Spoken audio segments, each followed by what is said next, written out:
Hello everyone, and welcome back to our new video.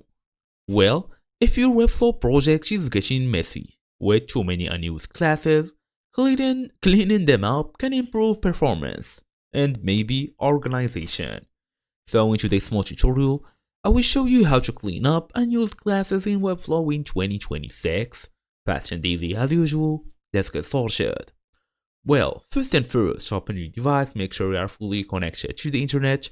Go and look for webflow.com. After this, open basically the website, then go and use your email address and password to actually access the dashboard.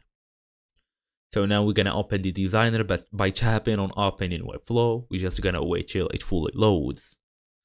So we can actually try and select the elements.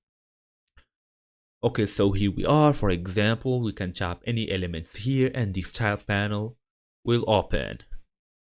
So go ahead basically and see the class selector. Click the class drop down at the top. You will be seeing many options. We also have the display, flex, block, direction, spacing, positioning, backgrounds, effects, and multiple options. You can either use cleanup option like click cleanup unused styles if available, or even review unused classes, since Webflow will list classes not used on any elements. Then you can delete unused classes, confirm removal to clean your project, then save again and publish. We have this style selector here, intro header. You can basically even hide it using this none, as you see, or you can basically give it back. You have multiple options, display, font clear, typography, backgrounds, effects, and all of these options that you can change.